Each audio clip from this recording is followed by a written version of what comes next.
Shalom bagi kita Bapak Ibu, saudara-saudara yang terkasih. Hari ini Senin 14 Februari 2022, firman Tuhan akan menguatkan kita. Maka mari kita persiapkan hati untuk saat teduh sejenak.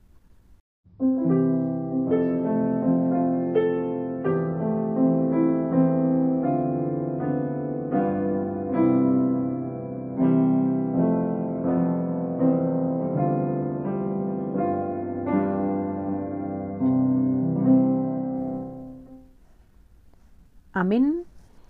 Firman Tuhan hari ini bagi kita Bapak Ibu tertulis dalam Yeremia 31 ayat 18. Demikianlah firman Tuhan. Telah kudengar sungguh-sungguh Efraim meratap. Engkau telah menghajar aku dan aku telah menerima hajaran seperti anak lembu yang tidak terlatih. Bawalah aku kembali supaya aku berbalik, sebab engkaulah Tuhan Allahku.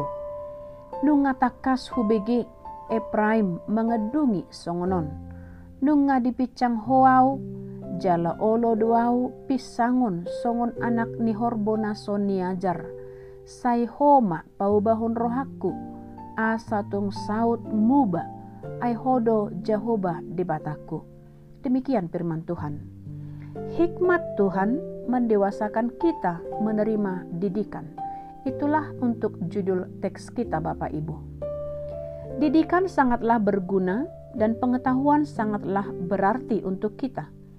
Apalagi dalam menapaki hidup yang penuh lika-liku. Agar kita selalu waspada menerima setiap didikan dan pengetahuan, maka perlu hikmat dan kebijaksanaan dalam menerimanya agar menjadi mutiara yang berarti. Alkitab juga mengingatkan kita agar jangan menganggap enteng terhadap segala didikan. Karena di dalam didikan itu ada nilai yang tak dapat diukur dengan uang atau materi. Dalam teks ini Efraim mengatakan bahwa kita yang menerima hajaran, namun sering sekali kita bersikap seperti anak lembu yang tidak berlatih dan yang tidak terlatih. Misalkan seperti yang tidak terbiasa mengenakan kuk. Maka jika ada anak lembu dipasangi kuk namun montang-manting memberontak, maka dia akan semakin kesakitan dan akan terjerat lebih dalam kesakitannya.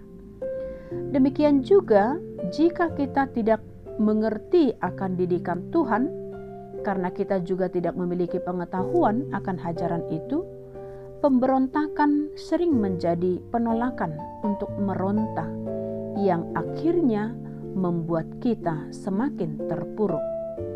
Efraim di sini mengakui pemberontakannya dalam teks ini, sehingga dia mengatakan, bawalah aku kembali.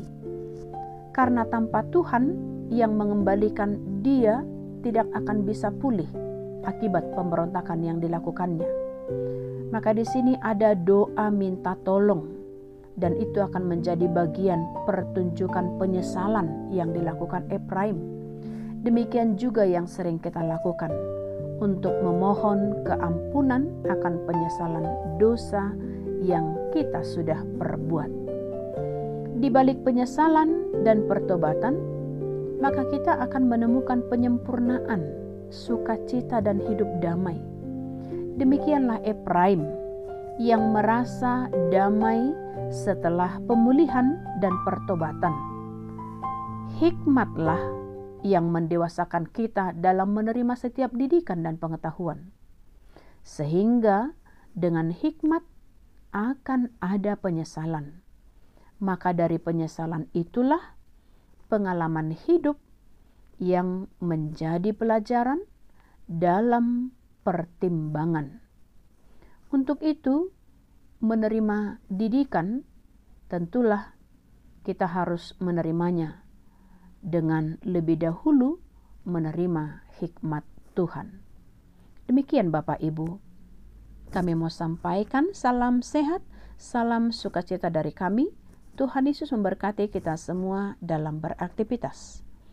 Amin. Kita berdoa. Bapa yang baik, terima kasih untuk kekuatan dan pemeliharaan yang masih Tuhan nyatakan bagi kami. Kuatkan kami untuk melakukan setiap aktivitas kami. Tuhan berikan kekuatan kesehatan yang dalam keadaan lemah dan sakit. Tuhan berikan penghiburan yang dalam duka cita. Dan biarlah hanya kuat kuasa-Mu yang selalu kami andalkan dalam kehidupan kami. Berkati untuk setiap jemaat-Mu dimanapun mereka berada saat ini. Terimalah doa kami dalam Yesus Kristus. Kami berdoa dan mengucap syukur. Amin. Kasih karunia Tuhan kita Yesus Kristus dan kasih Allah dan persekutuan Roh Kudus menyertai kamu sekalian. Amin.